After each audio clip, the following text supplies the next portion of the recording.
Hello everyone, welcome back to another video here on Play on GAA with me, Seamus Brady and Luke Peyton. In this video, we are going to be giving our instant reaction to the All-Ireland semi-final of 2022. The first one, which happened between Derry and Galway. And fair to say, Luke, we knew coming into this that Derry would be defensive. We knew that was their calling card. We knew that was their ace card. But my God, the amount of scores in this game was ridiculously scarce. I mean, a halftime scoreline of 4 points each. Will come round to how bizarre that halftime scoreline was.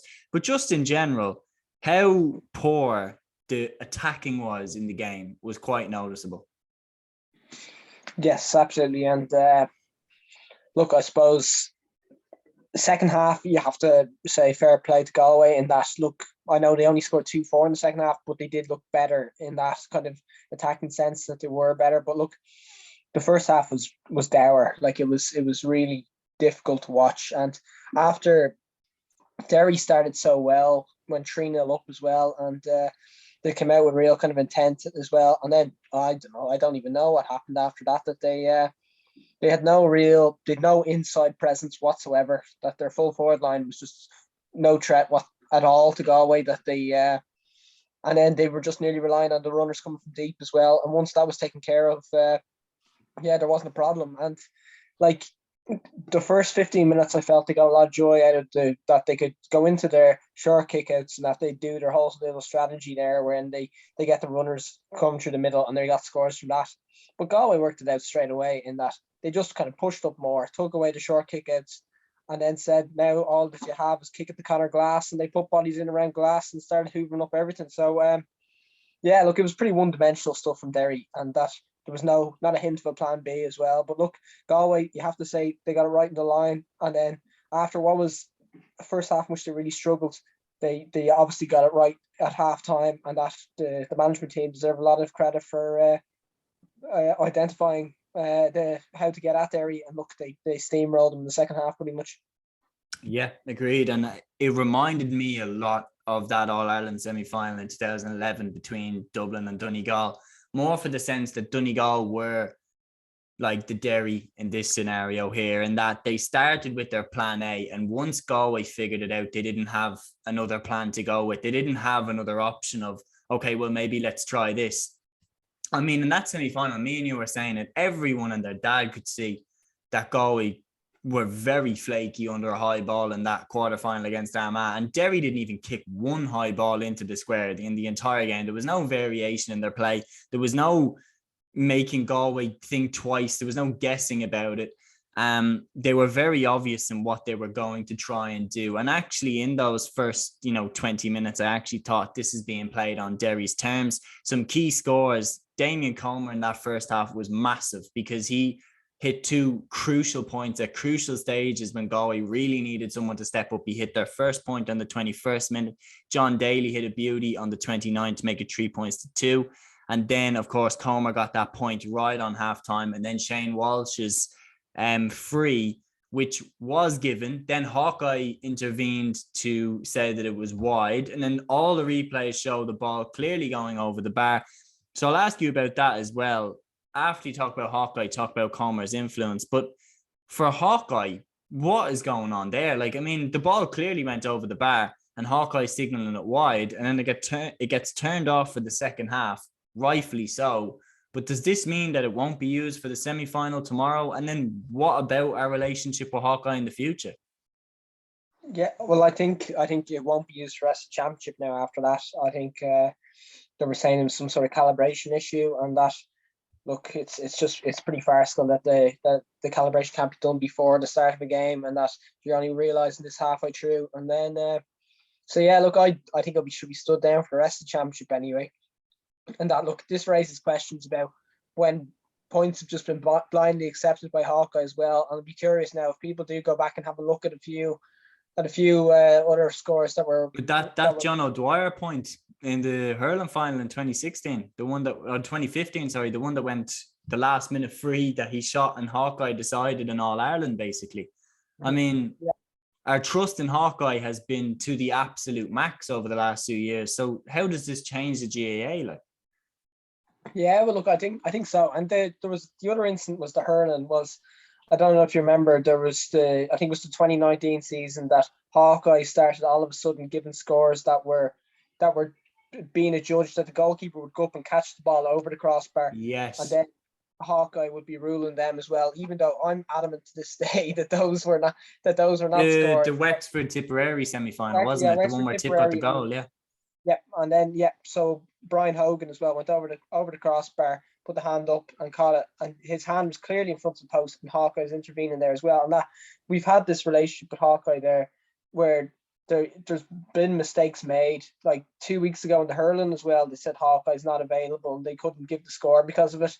It's not good enough. And yeah, look, I think just until there's like assurances that it's fixed, they got to go back to just the way it was. And yeah, look, it's not ideal, and obviously it puts more pressure on the umpires as well, and especially in hurling going forward as well. But look, we do, like, nobody is going to have trust in it again after that, and look, it's just not fit for purpose right now.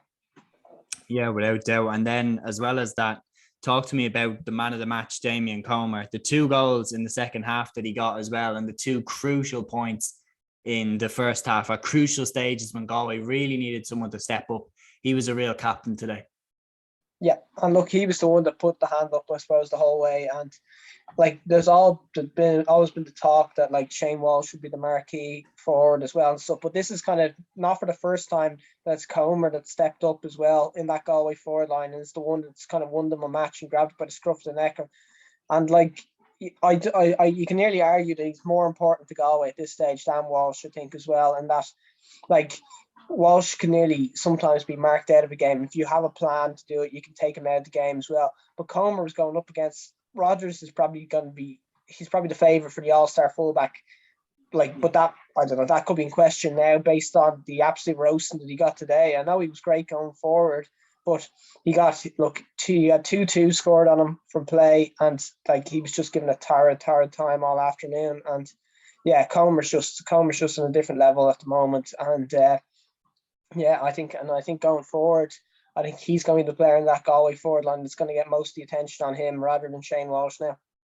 Yeah, no, I would agree with that. And his first goal obviously came from a nice little neat pass into him. Brendan Rodgers slips, and then Comer has already gone past him by the time Brendan Rodgers slips. A lovely finish down into the near post. And then the second goal came, Oran Lynch clearly been playing with fire 2 or 3 times, or he'd been caught upfield and Galway just hadn't moved the ball quick enough.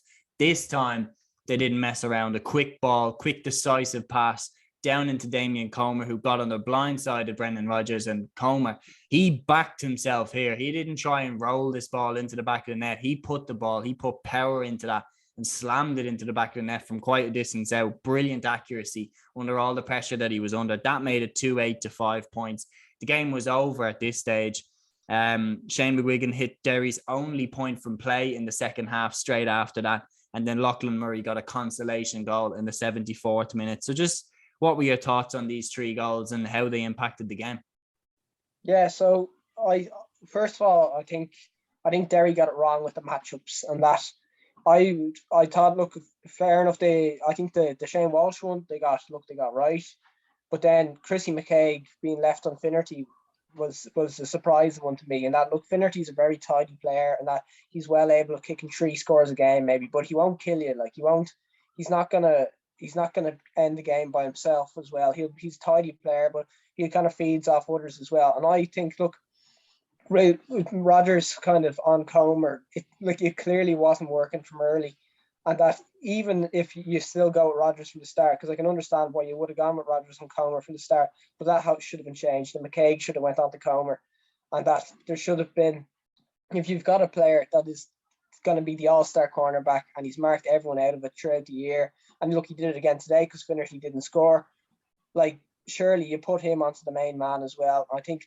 Derry missed the trick by not putting McCaig on there as well, because you look at Comer, he was out in front of Rodgers and he was just too strong, too powerful, too fast. And yeah, Rodgers, like, the commentary was saying that, oh yeah, Rodgers slipped and stuff as well. Well, Rodgers, he was beating all ends up for that goal, and that Comer was just too sharp and was able to turn straight away as well. And just that whole movement as well just sent Rodgers flying, and that, yeah, it was a mismatch. So Yeah, look, that first goal that was just brilliance by Comer, and then the second goal. Look, when it comes to the goalkeeper coming out from there, like if you've a player like Ethan Rafferty and you've a system like Armagh do, fair enough, you can do it and stuff like that, and that it's a great idea. But Derry didn't look like they've any plans. Oren Lynch didn't look comfortable playing outfield as well. Everything he did in possession out there actually probably made things worse. I think he turned over a few he looked like he was desperate to shoot, like. Yeah, and there was that stage when he swung a boot out on the left sideline and everything as well. It looked like there was no plan for it. He looked like he just wanted to kick scores or something like that as well, and he didn't look fit enough as well to be able to go up and down the field the whole time. And when he was trying to run back to the goal, he was very slow getting back as well. Like he didn't have the kind of the fitness that was required for that role. Whereas you look at Ethan Rafferty that's doing it as well, and the distance that he's covering as well, and that the shape that he has to be in to be able to do that as well. So like it just looked kind of ridiculous really. And then they were kind of begging to be caught with it eventually. And look, Comer finished it well, but that just came down from Derry just kind of throwing all their plans out the window, I suppose, a little bit, just desperation stuff. Yeah. Do you think that that Derry's lack of squad depth really came back to bite them in this game? I mean, you're talking about the likes that Galway brought on. They have the likes of Finian O'Lai on the bench who've made an impact in every game that he's come in. And you're talking the likes of Owen Gallagher, even who didn't even get a run out, who's been so impressive every time I've seen him. Derry on the flip side, you're talking the likes they could have really done with Kieran McFall, Callum Brown, Anton Tohill. They really could have done with those lads today when they needed to turn to someone on the bench, perhaps to change the game, give them an option from kickouts, etc. Do you think that maybe next year with these players potentially back in the squad and maybe, you know, another year for the likes of Lachlan Murray to mature or whatever and get more used to the senior game, they could be better next year? I don't know. No, I don't think so. I think they I think look, they've a system there that gets them so far, and that look, I was said it the whole way that I felt that if they came up and played a Kerry or Dublin Croke Park, a team that's able to pick apart a blanket, that they would have got a bit of a beating up there. And like we haven't got to see that yet, but I still maintain that look, if Derry were to play Dublin or Kerry, they'd lose by 10 points, and that's just where they are. And look, they've had a fantastic year when they've won Ulster and everything as well. But look, teams are going to be ready for them next year. Teams are going to have had a full look up in Ulster of how they played them, how they got beaten by them as well. And the likes of Donegal will be coming in and back potentially with new management, and they'll be looking at how they lost games as well. Tyrone are going to be coming back stronger as well next year too. I think Derry are going to have a huge challenge next year in Ulster, and that they I think they'll be doing very, very well to get out of to get a win up in Ulster. And I think they're going to have to they might potentially have to go the long route with qualifiers and stuff next year, because teams are going to be gunning for them up there. Yeah, I agree. Everyone wants to take the crown, and Derry are the champions now up there, and also Tyrone are going to be gunning for that win back. Armagh as well will be desperate to kind of capitalise on this team that they have by winning an Ulster crown. So yeah, it'll be very interesting to see how it plays out next year. But talk to me about what you think impressed you about Galway. Me personally, their composure really impressed me, because in that first 20, 25 minutes, it did look like they were playing Derry's game, and the way that they stayed calm, stuck with the system, knew the game plan, knew what they were doing, never panicked. That really impressed me. And then on the flip side, tomorrow's semi-final between Dublin and Kerry, which one of them two do you think they'd rather play? Yeah, so like, well, I think the big thing for Galway, I thought, was the defensive structure actually today. And that, look, there was a lot of comments about it against Armagh that they were all over the place with the high ball and everything as well. And I know Derry didn't test them whatsoever with that too. But today, look, they got it absolutely spot on. That John Daly as well was able to sit into the centre half back spot, and he mopped up a huge amount of ball. He had a really, really good game, and I think he was probably the only one up there with Comer for man of the match for me. But yeah, I think look, they had a really good shape, and that look, Derry didn't. Derry barely even had a shot in the second half as well. They couldn't break them down whatsoever. And look, and I think it shows like Joyce is well able to kind of to prepare the team tactically as well, because you know that if they were to play Galway, Galway were to play Dublin or Kerry here today instead of Derry, they would have played a more expansive game than what they did play today, and that they would have committed more numbers and they would have been going longer more too. So they can adjust their game based on their opposition. So yeah, I was impressed with that. I thought they did really well on the sideline. I thought they implemented the game plan pretty well. And yeah, albeit look, their first half will be nowhere near good enough that if they played the way they did in the first half against Dublin or Kerry, they'd be going down a fair few points down. But look, they did show a good bit of resilience in the second half, and yeah, they do show promise as well. But look, I think to answer your question, I don't know if they'll have a preference really. I think both teams are a bit ahead of them at the moment. I think both they'll go in no matter who it's against. They'll go in as like quite large underdogs, I'd say anyway as well. So look, they're a team that's building, and it's a young team too. And yeah, look, I think for them to get to an All-Ireland final this year it's a really positive step. But they will be the underdogs in the final. Yeah, I'm going to go out on a limb here and say that I think they'd prefer to play Dublin in that final. I think Dublin are more vulnerable at the back this year than Kerry are. I didn't think I'd say that a few years ago, but teams have got at Dublin at the back there, especially during the league.